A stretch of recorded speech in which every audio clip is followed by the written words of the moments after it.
like pussy, nigga. 09 in ecstasy, nigga. Fuck with me, dog. Pull up on the scene of some luxury, dog. That's me. And my Kobe, yeah. 24 and my clothes is rare. Iceberg, fuck the diamond, yeah. And that lake shit like Xavier. This that Juan Carlos and Javier. Raw coat, straight off the boat. I'm a fly nigga, took a wing off. Married to the game, took my ring off. That's me. We can have a bling off. Throw the auto-tune on, have a sing off. If the pussy ain't mine, then I speed off. Cause I don't even fuck with hoes, rather beat off. No lotion, tips got the potion. Fuck the commotion, I'm out in the ocean. A nigga in motion, all this devotion. Got a nigga up in this bitch like he floating. Gold grill shining, check out my limb. What's going on? Thank you for watching the A24 podcast. I am your host, the Pope Chuck Paul. And before we get into anything, I want to send my condolences out to the families of Chadwick Boseman and Clifford Robinson. Chadwick Boseman recently passed away after a 4-year battle with colon cancer. Clifford Robinson passed away yesterday morning. Reasons unknown, but he did have a stroke several years ago. Both of them will be missed. Now, let's get into this shit. Another one. And when I say another one, I'm not talking about another DJ Khaled track. I'm talking about another one. Another unarmed man shot by police officers when he could have been subdued without pulling the trigger at all. Now, there are rumors that he was tased twice, he had a weapon, but here is what I'm hearing. There was a fight. He came and broke up the fight. Police were involved. He was walking back to his car. Officer had guns drawn out, grabbed him by his shirt. He opens the car door. Now he had 3 of his children in the back seat. He could have been checking on his children. We don't know. The officer shoots him 7 times in the back at close range. Children in the back seat. Now, you may hear racists saying, well, he should have complied. What does that have to do with getting shot 7 times? There was 3 officers. They couldn't have tackled him and got him on the floor? What if one of those bullets would have ricocheted and hit one of those small children? These children have to grow up with that vision of an officer, a white officer at that, shooting their father 7 times. Now the thing about this situation is he survived. He's paralyzed, but he survived. You may hear people say, well, he had a warrant. We don't even know if the police were there for that said warrant. And all of his felonies and warrants or whatever have recently been dropped. So what now can you say? What can you say about it? It's just crazy, because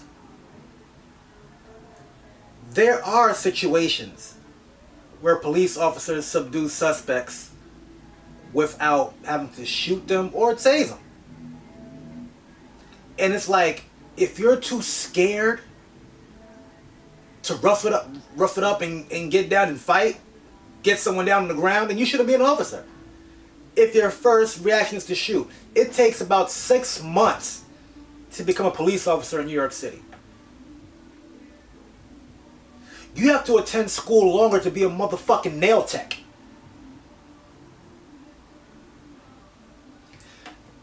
There are people saying that he had a knife on him. The knife was found inside the car. People are saying, well, what if he was reaching in the car for a knife? Reaching in the car for a knife. To do what? Against a gun.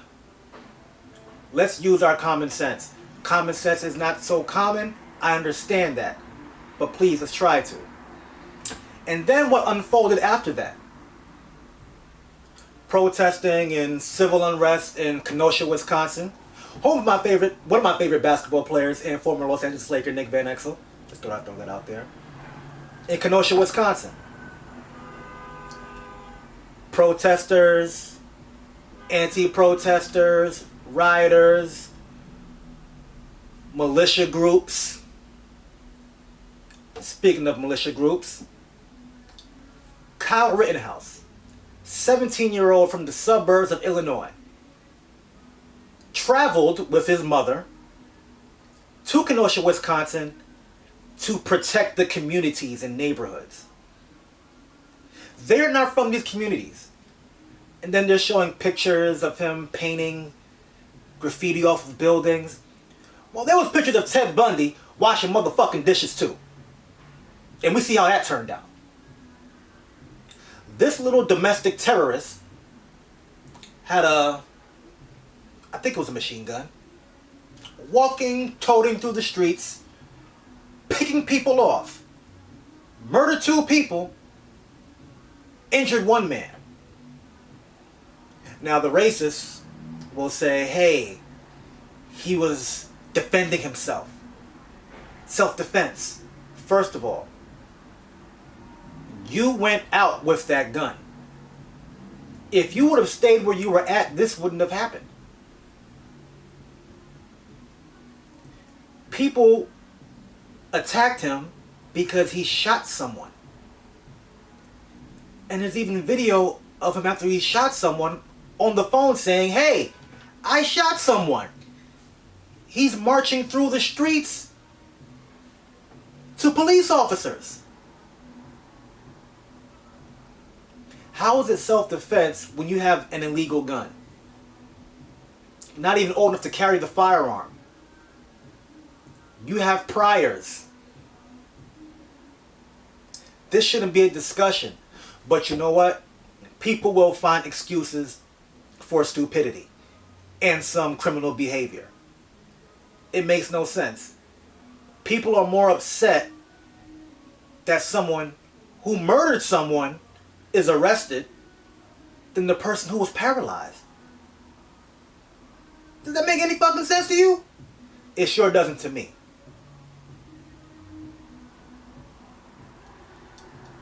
He's charged with first-degree murder and 4 or 5 other charges, I believe.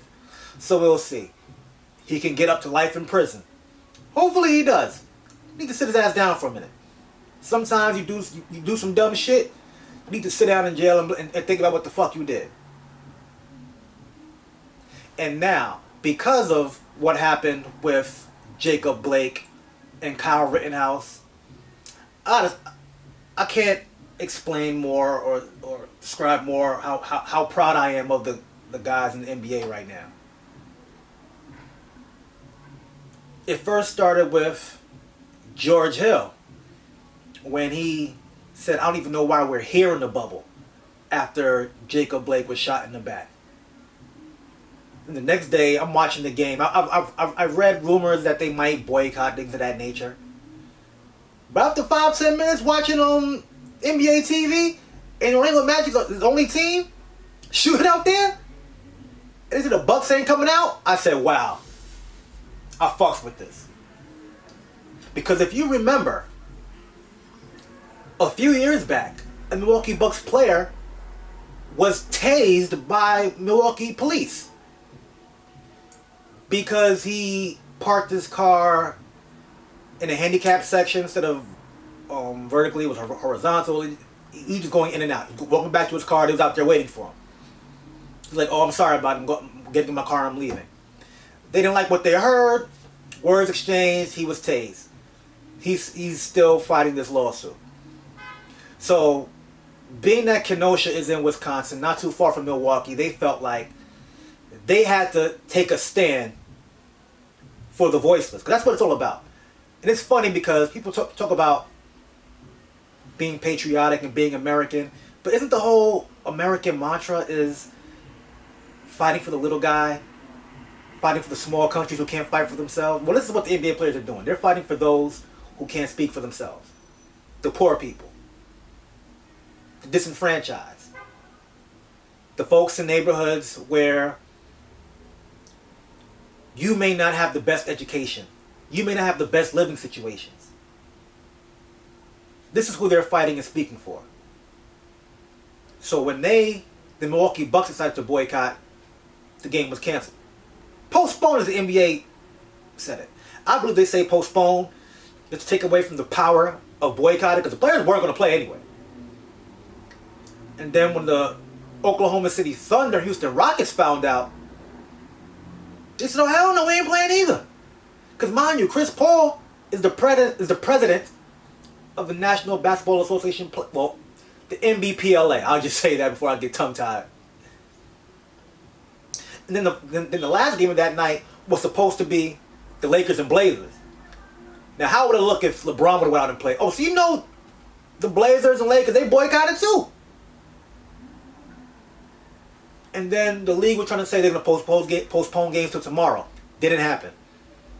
There was a bubble-wide meeting between the players, owners, league execs about what's going to be done moving forward, as far as contacting these local officials, these government officials and stuff like that, these mayors, these governors, these everyone who are able to make changes in law. Because these politicians, they be hand in hand with these billionaires. They know them, like, they're able to walk these guys into the room. And they said, we're not playing another game until this happens. The Lakers and Clippers, it's been reported that they were going to go home. Like, fuck the playoffs. Could you imagine the playoffs without the Lakers and Clippers? 2 out of the 3 teams who are favored to win the NBA championship? Cooler heads prevailed, and they worked some things out. They spoke with some owners, some law officials. LeBron even spoke to Jacob Blake's you know what? I'm gonna correct myself. I don't think it was LeBron. I believe it was Giannis. But someone from the NBA, an NBA player, spoke to Jacob Blake's father. Said it touched his heart. There's plenty of plans in motion. I'm not sure what they are as of yet. It's all locked and sealed. A lot of the players know about it. NBA officials know about it. More details will come. But the games are back on. The Lakers advance to the second round. The Clippers advance to the second round. The Bucks advance to the second round. We will see what else is going to unfold after this. Because, I mean, at the end of the day, racism isn't going to go anywhere. A lot of black folks, like myself, we say things like, maybe the younger generation will push forward and not be as racist as their forefathers, their ancestors, their parents, maybe their grandparents, great grandparents. But this young man is 17 and he thinks like this. And he thinks, hey, shooting people who don't believe what I believe in is American. That's the agenda that him and his kind is pushing. Like, how can you protesters who are protesting police brutality? Because what if one day an officer wants to do this to a white man? Then you're going to say, wow, it does happen. And for the people who say more white people are killed by officers than black people, then you know what? You should be upset too. You should be outraged too. You should be marching alongside of us. But you rather cut your nose to spite your face. That's what this is about. I would respect someone more for saying, you know what? I get my rocks off hearing black people getting killed by police officers. I just don't like black people. Instead of trying to find an excuse why a black person got himself shot by police or killed by police. I'd rather you just say, I don't like you. I like when the hate is real. I don't like when the hate is fake. That's just me personally. I know I said we have lots of fun on this podcast, but this has been a very trying week for a lot of us. With what's been going on in the streets, losing Chadwick Boseman. Who knew he was fighting a 4-year battle with colon cancer? Clifford Robinson, one of the first stretch fours in the NBA. The Jacob Blake situation.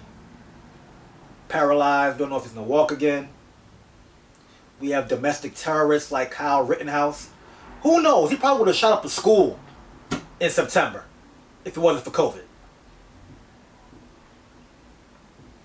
But on a lighter note, before I let go, please check out the new Locks album. Dope album. The track with Benny and Westside Gunn. This is one of the hardest flows I've ever heard a West Side use. Like, it wasn't on his kind of offbeat Prodigy style. It was just fucking effortless. Flawless. Whole album's dope, beginning to end. Also, today at 8 p.m., Monica and Brandy versus. I wanted to wait afterwards so I could post my reactions, but I'll probably watch it and then post my reactions on next Monday. So make sure you check that out. And also, check out my homie, friend of TKOMG, Victorious DaCosta, is one of the producers on the critically acclaimed documentary Storm Over Brooklyn about the murder of Yusef Hawkins by a bunch of racists in Bensonhurst, Brooklyn. That's my time, y'all. It's the Chuck Paul, the 824 podcast. Peace out.